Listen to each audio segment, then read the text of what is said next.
नवम छंद राग चोखी। शुण हे सुजने जन एथु अन्ते कथा मान जेते कहइला मु कहूछि बुझाई। अष्ट बेताल अइले खुलना देहे रहिले सिंहर प्रक्रम पुण ताहार होई। के जाने से किस करिब मेरुठु उठाई से किए कि पकाई देव।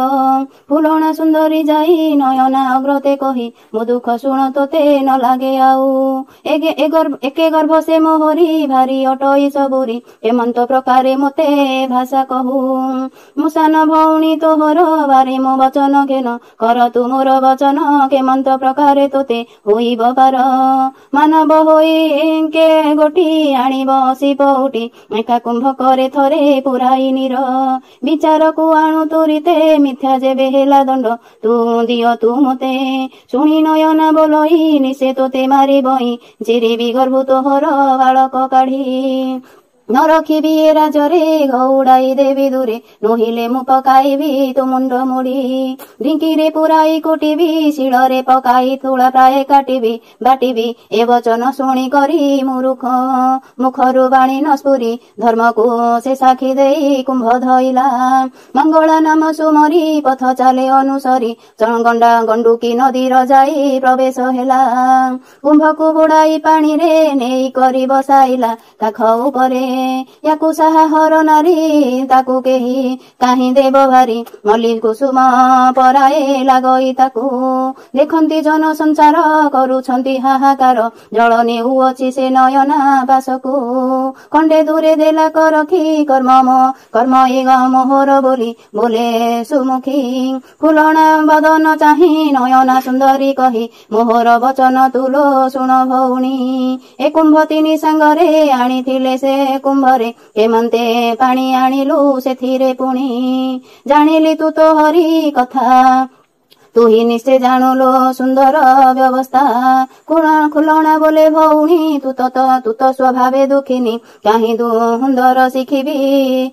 खुलना बोले भौणी मुत स्वभावे दुखिनी काहीं सुंदर हुंदर शिखिबी अबला पुणी। तू ही देउ एते दुख हेउ मोठारे विमुख सुदया न करू दिने मोठारे पुणी। 5 मास मो गर्भरे जे दुख देउछु दया नाही तो होठारे। मुत छंद न जानई मोते साहा महामाई ताहार बीतिके मुझे न जाने किछि तू जेते देउ कषण ताहा मो सहिली पुण। एथकु सिना मोहर धर्म अछि हेउ पछे मो देह सहु बड़ लोकपण तोर सर्वदा रहु। एमंत खुलना कही गला से अंतर होई बेताल माने ताहार गृहरु गले। प्रवेशे मंगला पासे दर्शन कले कतो से सकल वारता से बुझाई कहिले। जहु आज्ञा देल माता मा तुम्भे खुलना सुंदरी दुखे फेडिलु आम्भे। शुणी मंगला हरस निश्चिते रहिले बास एथु अन्ते कथा जेते शुण सुजने। नयना सुंदरी पुणी कमार को डाकी आणी मधुर करिण कहे धीर वचने। तुम्भेटी एकांत करिब लुहारे ढिंकी गोटी गढ़िण देव। शुणी कमार बोइला एत विपरीत हेला केमंते गढ़िबु आम्भे ढिंकी लुहार।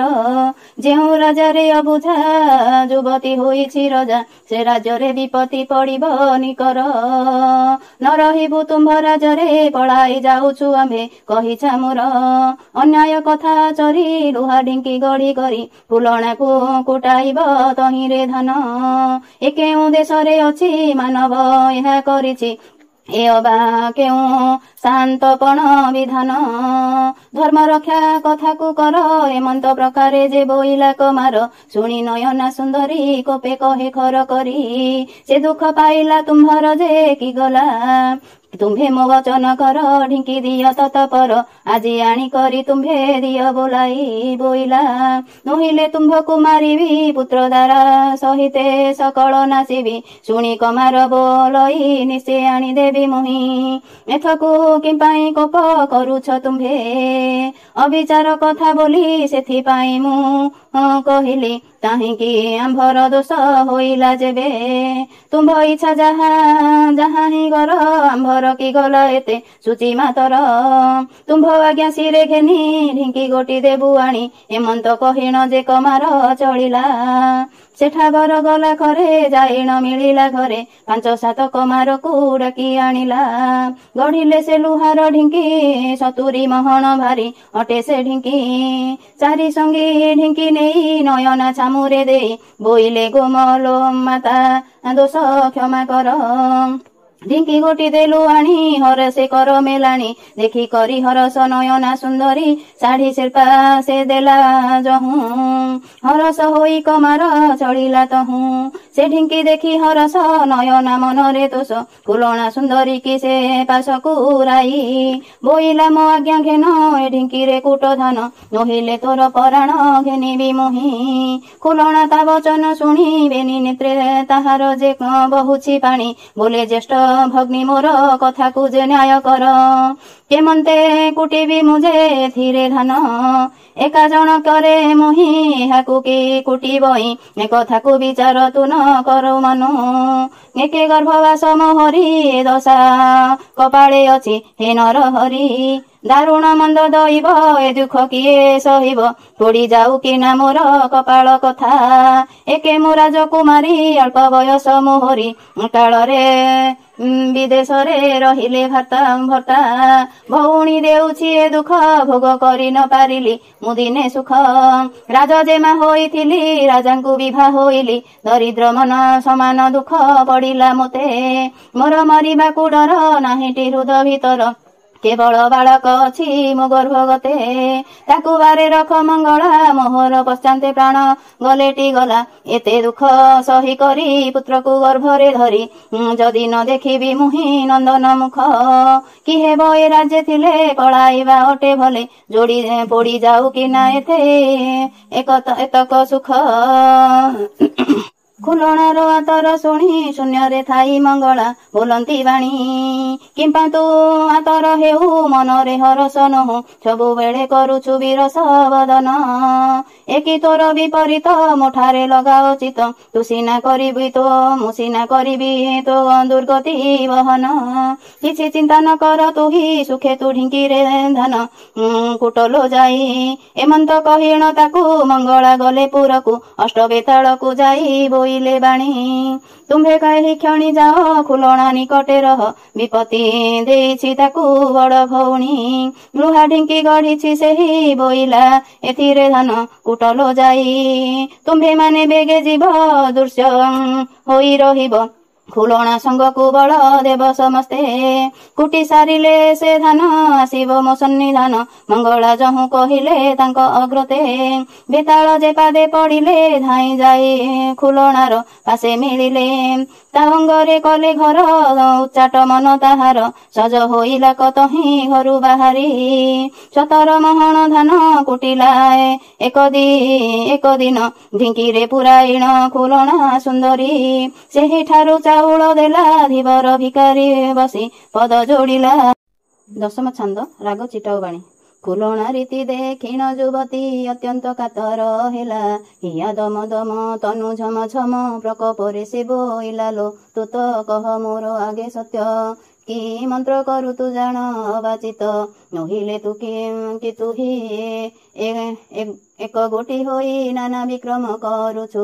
70 ମହଣ ଢିଙ୍କି ଗୋଟି ପୁଣି ଏକାକି ତୁହି ଟେକୁଛୁ ଲୋ କହ ମୋର ମନରୁ ଯାଉ ସନ୍ଦେହ ଏବେ କେଣେ ଯିବୁ ରହ ରହ କୁଲଣା ବୋଇଲା ଶୁଣ ଭଗ୍ନୀ ତୁହି ନ ଜାଣଇ ମୁହିଁ ଛନ୍ଦ ଅଦଶରେ ମୋତେ ଏତେ ଦଣ୍ଡ ଦେଉ ଲଗାଉଛୁ ତୁ କେତେ ଫାନ୍ଦ ଗୋ ଯେତେ ତୁହି କଷଣ ଦେଉଛୁ ମୋତେ ଚିନ୍ତା ଗର୍ଭବାସ ଲଗେ ମୋତେ।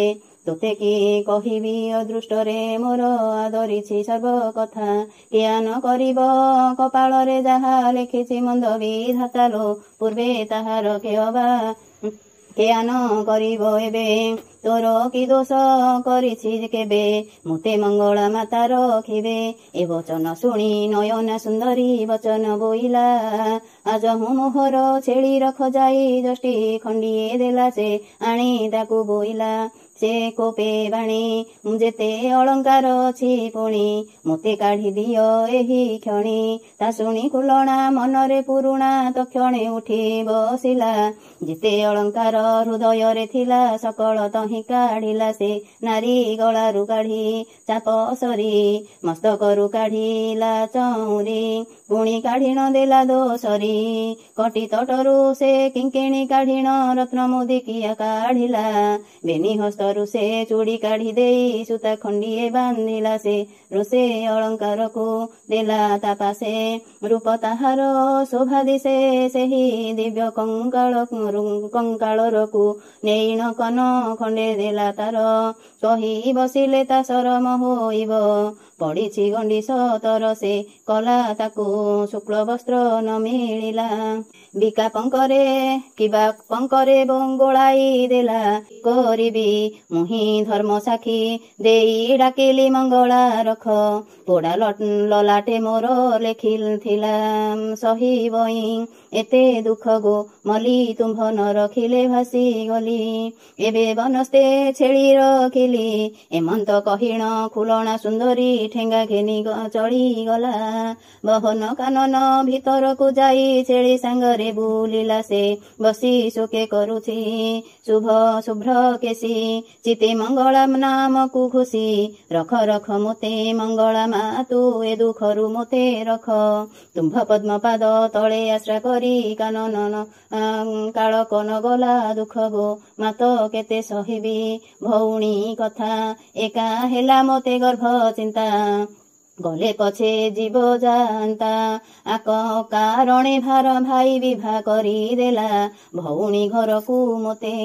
ସୁଖ ତେଜା କରି ଦୁଃଖ ମୁଁ ପାଇଲି ତୁମ୍ଭଙ୍କୁ କରିବି ମୁଁ କେତେ ଗୋ। ସେହି ଏହା ଭାଗେ ଲେଖିଥିଲା ବିହି ଶେଷ ନ ହେବ ତା କହି କହି ତ୍ରାହି କରବାରେ ସାହା ହୋଇ। ଏହି କ୍ଷଣି ମୋର ଦୁଃଖ କେଣେ ଯାନ୍ତା ଯେବେ ଯାଆନ୍ତି ପିତା ଘର। ଦୋଚାରୁଣୀ ବୋଲି ସଂସାରେ କହିବେ ହାକେ ସହିବ ମୋର ଗୋ ନୁହୁଁ ଯେତେ ଦଣ୍ଡ ପଛେ ଦେଲେ ଦଉ। କର୍ମ ଆଦରିଣ ଦେହ ସହୁ ପିତା ଘର ଲୋକେ ମୋତେ ବୋଲୁଥିବେ ଗେରସ୍ତ କେଣିକି ଗଲା। ଅତି ଅଲକ୍ଷଣୀ ଦରିଦ୍ର ହୋଇଣ ଆମ୍ଭ ଘରକୁ ଅଇଲା ସେ। ଗାଳି ଦେଲେ ଶରୀର ମୁଁ ଜୀବ ଜଳି ତେଣୁ ବଦନେ ଲାଗିବ କଳି କାଳି। ନିମନ୍ତେ ସ୍ୱହସ୍ତେ ପଶ୍ଚାତେ ଦଣ୍ଡିଲେ ଦଣ୍ଡ ଦେଇଥାଉ ସେହି। ଏ ଅପଦୂଷଣ ଶୁଣିବାକୁ ମୋତେ କଦାଚିତ ମାତା ନୁହୁଁ ଗୋ। ଏହି ଭାବି ଭାବି ରୋଦନ କରଇ ତାହା ଜାଣିଲେ ମଙ୍ଗଳା ମାଇଁ। ତକ୍ଷଣେ ଯାଇ ପ୍ରବେଶ ହୋଇଲେ ଖୁଲଣା ସୁନ୍ଦରୀ କତି। ବୋଇଲେ ତୁ କିମ୍ପା କରୁଛୁ ରୋଦନ ପରଶୁରାମ ଦୁହିତା ଗୋ। ଏକ ତୋତେ ବନେ କେ ଅଛି ରଖି ରକ୍ଷା ସ୍ୱୟଂ ମୁହିଁ ଏବେ ଦେଲି ଦେଖା। କିମ୍ପାଇ ଖୁଲଣା ରୋଦନ କରୁଛୁ ଏତେ ହାତ ତୋ କର୍ମେ ଅଛଇ। ଯେବେ ଆନ କେହୁ କରିପାରେ ଦୁଃଖ କିପରି ଅସନ୍ତୁ ତୁହି ଗୋ। ନାରୀ ତୋତେ କରିବି ସଙ୍କଟୁ ପାରି ଯେତେ ଦୁଃଖ ପାଇଲୁ ସୁନ୍ଦରୀ। ଅଳପ ଦିନରେ ଦୁଃଖ ତୋର ଯିବ ମନରେ ବିରସ ନୁହଁ। କଷ୍ଟ ନିବାରଣ ତୋହର କରିବି ନିଶେ ଜାତ ହେବୁ ପୁଅ ଗୋ। ତୋର କରିବି କୋଟି ଦୁର୍ଗତି ତୁହି ମେଦିନୀ ପାରିବୁ ଜିତି। ତୋର ଆଗରେ ନୟନା ବଧ ହେବେ ସେହି ଦେଖିବୁ ବେନି ନୟନେ।